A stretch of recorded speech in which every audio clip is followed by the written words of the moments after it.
Good morning and welcome to another episode of Josh and Pat. I'm Joshua Klein, joined by Patrick Cassett, and this episode is brought to you by our Patreon. If you enjoy the show and want to support, the link is in the description. But yesterday, the Buccaneers beat the Packers in a game where not only did Baker cook, Baker baked. He threw for 4 touchdowns. They looked like they were gelling. Packers, we might have some issues, but Patrick, I've been saying it this entire time. Baker Mayfield is a top 10 adjacent-ish quarterback in this league. I mean, yesterday he was the best quarterback in the league, and that's a fact. Yesterday, Baker was the best quarterback in the league. And if anybody wants to debate that, Before 8 p.m. I still think he was probably the best. Debatable. He's there, though. Yeah, well, obviously Trevor Lawrence. You're talking about Trevor Lawrence. Right. He probably had a better performance, right? I mean, that's what you got to do. I mean, the Buccaneers, everybody thought they were dead, Josh. They thought they were dead. They thought, man, this is going to be a lost season. They had a hot start. Well, turns out they got the offense figured out because they're letting Baker bake. And that's what we've been saying to do the whole time. Patrick, I do think, though, the Packers have some issues. Because now, in the beginning of the season, I was on the Jordan Love hype train. I said, You were? Jordan Love's good. I think we just got to give him a chance. Then he was not good to start. But then he was good, and I was like, I've been kind of on this train for a little bit. I bought back in. I was like, wait a second. And then I doubled down. I was like, you're right. He is good. Give him a chance. And now I'm questioning what I even believe about Jordan Love because he was not good. He was not great yesterday, and he hasn't been great in the last few weeks, which is, been unfortunate. I'm going to say I don't think Jordan Love's good. Right. I think he can be good. My biggest concern is not that Jordan Love is not good. I think there's more fundamental issues with the Packers that we have to be worried about because Name. they spend a lot of picks on defense. I mean, over the years, Josh, when we talk about why maybe Aaron Rodgers' team couldn't get over the hump, we could point to the fact that they were just using every single pick that they had to draft defensive players. Josh, I would argue that Aaron Rodgers would probably still be the quarterback if they didn't just draft defensive players. Right. And so you're thinking, okay, well, you take off your star quarterback. He's out of town. Now you got to bring in a young guy. Okay. But at least our defense is going to be so good. Right. And surely they're the best in the league, right, Josh? The eye test says no. They're not playing great. They gave up 34 points to the Tampa Bay Buccaneers, which So you're telling me we're putting all of our resources into the defense, right. and we're not a top 10 defense. Right. So say I'm just going to play a hypothetical. It's like say Jordan Love really good. Still Packers in a tough spot. Now, I'm just going to say this. Say Jordan Love really bad. You can't trust the Packers to be able to do the right thing and bring in the right guy because they've never brought in the right guy. Never. And so it's I don't understand the fact that they went back to back with Favre, Rodgers, kind of mind blowing. Well, now Jordan Love though. Okay, so we'll see. TBD on that one. Speaking of a guy who is elite, Joe Flacco. Yes. He has another game-winning drive. Now, his previous 2 game-winning drives in the NFL, one was with the Jets versus the Browns, Yes. and the next one was also against the Browns? Not sure. We didn't know. One of those was against the Browns. Last one he did. He goes in this time for the Browns, game-winning drive, gets it done. Joe Flacco slinging the ball. Now, we're not going to talk about 3 interceptions, 1 pick six. Not his fault. Not his fault. You know what? Everything has happened. It's a team sport. It is. But he did go down the field. He drove, and they got it done. And now Cleveland's kind of in a sneaky spot, in a really good spot. I can't help to think that the Ravens did the Browns such a favor. The biggest favor they could possibly do in hurting Deshaun Watson. Like, none of this happens if Deshaun Watson doesn't get hurt by the Ravens. Right. Like, Joe Flacco might still be sitting on his mom's couch.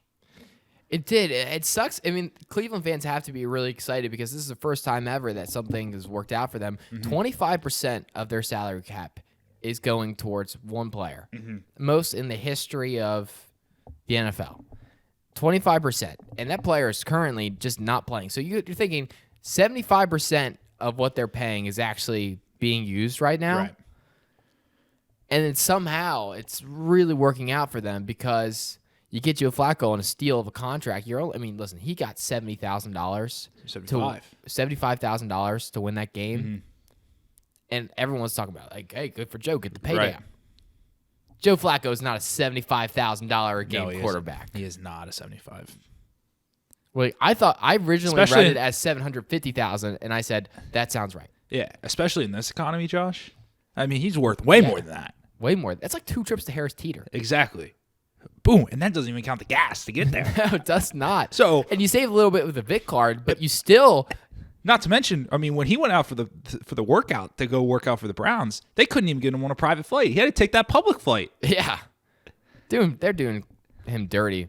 But the AFC, I mean, they are in a prime position to go with the way the AFC looks right now because Chiefs not playing too great. They did get the win yesterday, but I mean, could have been better. Yeah. We're dropping passes still. Well, the Jaguars. Yeah. We're not even talking about the Jaguars. Well, we might talk about the Jaguars. They're not. They don't look great. Bills apparently good. Yeah. But then you look at Ravens, good, obviously. Bengals, we don't know. We don't know. It's like, but the Browns could be one of the teams. Joe Flacco is the best quarterback they've had this year, which is the wildest thing to say. Right. I think he probably is. I guess we'll never know. PJ Walker could have been. The best quarterbacks they've had is Joe Flacco 1, PJ Walker 2. No, I'd say Joe Flacco 1.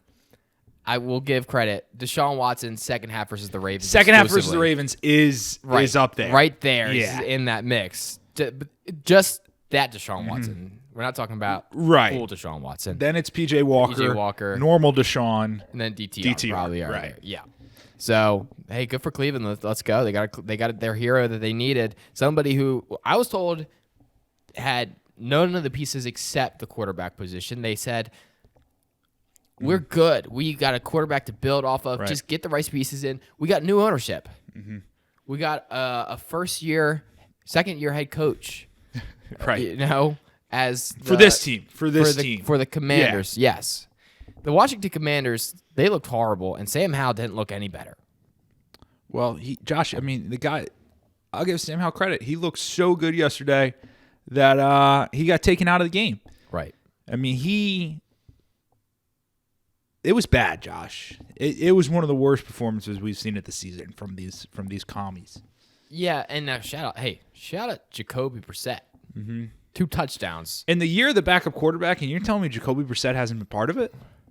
Well, yeah, that's right. The year of the backup quarterback, the fact that Jacoby Brissett hasn't been part of it up to now. This should be his time to shine. Right. This is his moment. Well, it is now. And do you think listen, who gets to start next week? Well, I mean, Draft Boat Ron, he said, we're going back to Sam Howell. He is our starter.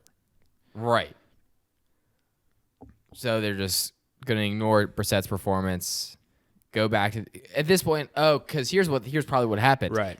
And you know exactly where I'm going with this. They saw Sam Howell. They're like, he's playing really bad. But we need to make sure we lose this game. So 100%. We put in Brissett. Brissett actually does good. Like gives him kind of like a low key chance there, maybe towards the end. And he's like, we can't have that because if we continue to start Brissett, Sam Howell will be our quarterback next year. Which is an issue. Which is not what they want as moving forward. Right. And it's tough because I was told Sam Howell is the guy for weeks. By a lot of people. And not when we're not talking about like he is the guy for the season. Like he is the franchise quarterback.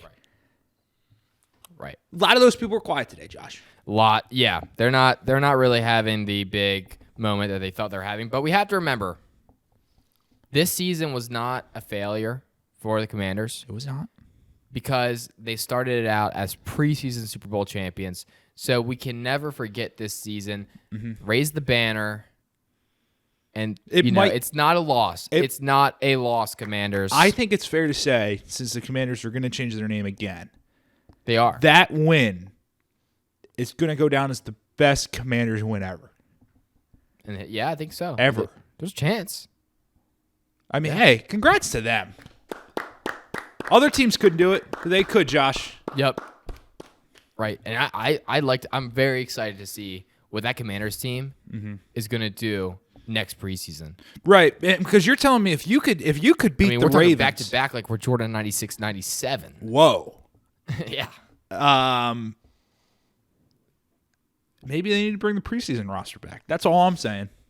I think the preseason roster was just their full starting. That's right, because line. I remember it now. They played their they starters. played all their starters, right? Yeah. And that's why Terry McLaurin kind of had some issues early because he got hurt. That's right. Terry McLaurin got hurt in the sorry, it wasn't meaningless because that will be the one banner. So, Case Keenum is the best backup. Whoa, Patrick, you put that on my notes. I don't know if I agree with that. I think he is. Why?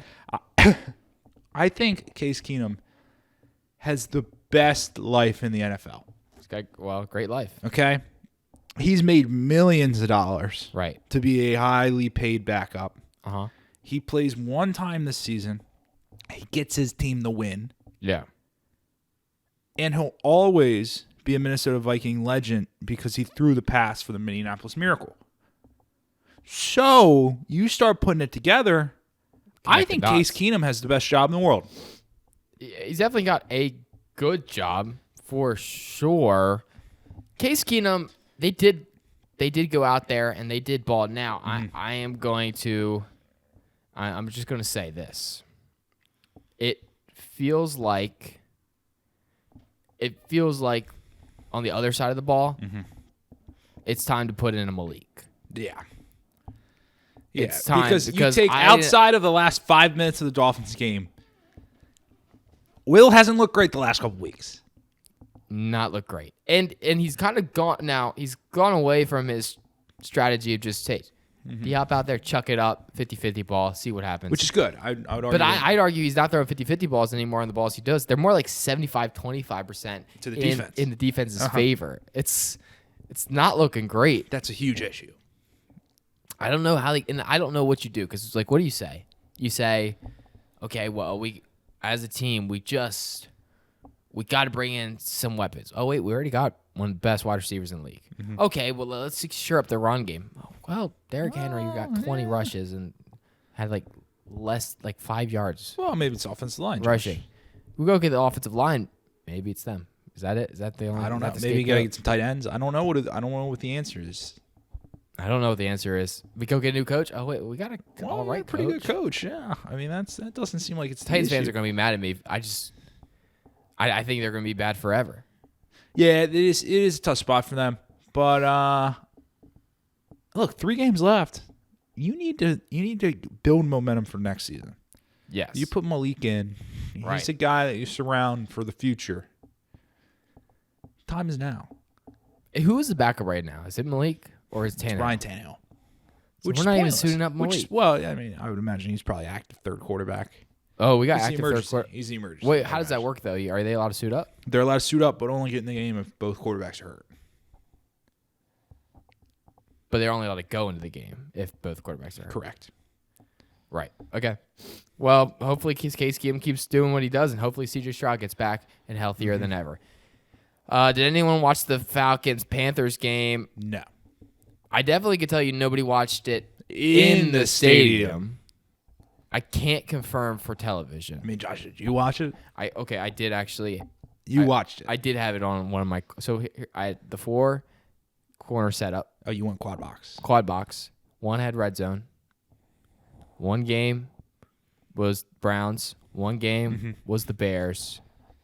And one game was the Falcons. Because I was just like, hey, surely at some point in this game, they're going to score. They're going to give Bijan Robinson the ball. I was like, they have to. He shouldn't have fumbled. At some point in this game, they have to just say, we suck. we could literally give the ball to Bijan every single play. And I'd argue it can't be worse than what's happening right now. No. I mean, Even if he went for no yards. Yeah, which is like pretty positive. No yards was a pretty good gain. Yeah. No yards is like, wait a second. We got no yards on this? We can go backwards? It just, Patrick, it's frustrating. And unfortunately, it does feel like our head coach, it's Frankie.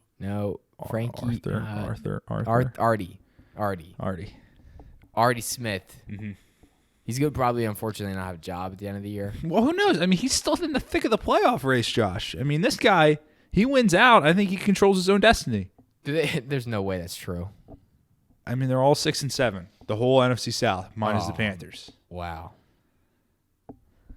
Losing to the Panthers is tough. Now, Panthers losing does kind of mix up potentially the number one pick here. It throws it back into play. It's like it might not be the Bears. Yeah. And that's tough if you're a Chicago fan because you did lose yesterday. So it's like you don't want Chicago's in like no man's land right now because they're not losing enough to control their own destiny for the number one pick. Right? Uh-huh. But the Panthers are kind of like they're in a little bit of fumble. Like they might sneak and win a couple games at the end. 100%. So can you imagine if somehow Chicago doesn't have the number one pick this year? That would be like It'd be tough. That'd be mind blowing. Then you're definitely stuck with Justin Fields. You're definitely like it's not even an option anymore. Justin Fields is super frustrating. I watched that Bears game and he's not good. And I'm just gonna say it. I don't think he's good. He is like he's what Commanders fans think Sam Howell can be. Right. Except he does have like once every few games he has like a big performance and it's like a team's like I'm not sure how we can stop the run and then they try to stop the run and there's like and then he throws a 10-yard pass to DJ Moore and then DJ Moore just runs around the entire field and gets a touchdown. And then they're sitting there on the TV broadcast and they're like, that's great vision from Justin Fields. It's like, did he do that or I don't know. And so, yes, it's so frustrating. It was so frustrating to watch as DJ Moore fantasy owner. That's the only reason I had that game on other than supporting Joe and seeing what Joe had. Right. But then again, Patrick, you could make the argument that DJ Moore just has if the Bears just decide to catch the Hail Mary. I personally would have caught that. Personally, I would have decided to catch it. Yes. Made the decision. I would have decided to catch that ball. And they did not. That's on them. It was right there. They must have got confused, though, on how they get that number one pick. Like, they must have been a little confused. They were thinking they had to lose. But no. It was the Panthers had to lose. You don't have to lose to get the number one pick. That's what they are forgetting. They were probably a little confused in the locker room. Well, they are also probably like a little bit in awe. Because you remember, a lot of those guys grew up probably watching Joe Flacco. That Super Bowl run? They were probably watching. So for them, this is like kind of like meeting your heroes. And so they probably a little bit starstruck. It probably affected how they played. Well, and they're sitting there through three quarters, and they're going, we're beating our hero. Right. Well, there's a reason why not all heroes wear capes. Because Joe Flacco in that fourth quarter, he stepped up. Right. So that was a tough game for them. But you know what? Hey, we're excited for tonight because we got a huge Eagles game where now they didn't fire a defensive coordinator. They did not. They just said, we do not want you on the field or anywhere near where the plays are being called. Yeah. Yeah. Not fired. And I think it's really weird, Josh. They bring in an offensive coordinator to call the defense? Doesn't make any sense. Like, why is Matt Patricia, an offensive coordinator, now going to be their defensive coach? Doesn't make any sense. No. Doesn't make any sense. But a lot of people, we should be alarmed by this. We should be very alarmed by the fact. Why is it when Bill Belichick brings in this guy, everybody's up in arms, but then the Eagles quietly make the move and they're a hero? No, I think we should be very what is the dysfunction of the Eagles right now that we're talking about? Let's talk about this, Patrick. Let's get into it. There were chants internally from the Eagles to fire to fire their offensive coordinator. Mm-hmm. Then they actually kind of fire their defensive coordinator. And Because people the last couple of weeks have been saying it's an offensive issue, not a defensive issue, Josh. they're a good team. Mm-hmm. And it's definitely not that like some of the players on their defense are getting old, right? It couldn't be that. Let's just say it's alarming Yeah. that this is happening. And what if they lose tonight to the Seahawks? Josh, I think they are losing to the Seahawks. Because I haven't gotten the letter back yet. Well, I haven't either. And not to mention, is Jalen Hurts even playing tonight? Why was he questionable? He's sick. He's sick with an illness. He's on the Dude, this injury might be an report. all-time Eagles collapse. Yeah, which would be there was a person with a bit of a I guess you would consider it a conspiracy theory. They think that Jalen Hurts has the same illness as Magic Johnson. Because he continuously gets sick and he grew up in Africa. And I was like, I feel like that's a bit of a stretch. He grew up in Africa? That I didn't fact check it. That's what the tweet said. Are they thinking he got it? So they're thinking it weakened his immune system, so he continuously gets sick. Okay, I gotta look this up. Where's Yeah. Jalen Hurts from? This is going to be breaking news here. Okay. My sources are saying he's from Houston, Texas. But wait, let me double check. They're going to flag me for racism here. From Africa. Jalen Hurts is an African American and was born. Yeah, no, Yeah. I I'm gonna try to find this tweet, so I don't. I look like don't an idiot. believe he's from Africa. And that's just from a couple of seconds of research. Yeah. I guess it doesn't discount what you said 100%. Okay. It's still on the table. Okay. I think I got. Oh no. I got no. got. Oh, I think. No. But it does say that Hurts lived in Cameroon most of his early life. What's that? It's a country in Africa. Really? So I'm gonna look it up. Did Jalen Hurts live in? I'm just gonna go with. We don't know. Hopefully Jalen Hurts gets better though. Hopefully he does. Yeah, I got. Okay. I got. got. Internet won that one. Okay, it's okay. Well, I think that's a show. We're going to be watching that game tonight on the TikTok live stream. If you're still watching, make sure you go to picksandpancakes.com to read everything happening in sports. We appreciate you. Josh and Pat update. Any update, Patrick? You graduated. Yeah, Congratulations. Thank you. Appreciate that. It's nice to be home for the holidays and a bit of a reset. So we can't Can't complain about that. No updates from me. Any updates, really, in anything. Yeah. I did fight a fire. Nah, I didn't fight a fire. I accident here. Definitely did not fight a fire this morning. We're working. Listen, guys, we're working as a firefighter right now. Right. And it's interesting that the name's a firefighter. When I'll be honest with you, I haven't. Really fought a fire ever. I did actually. I fought one. How many points is that? Well, you get the 5 points. It's 5 points for everything. You show It's up. everything. So there's not like if there was a major incident, you still get 5 points. Like I show up at 3 a.m, which I have a couple times in the past week. I get the same amount as if I just showed up. That doesn't feel right because you think that the system they put in place rewards people for coming in at Right, but I know they understand that everyone's in a different spot, so we're just gonna go. Yeah, so it's fun. Anyway, guys, we'll see you guys tonight for the stream. You have a wonderful day. Peace.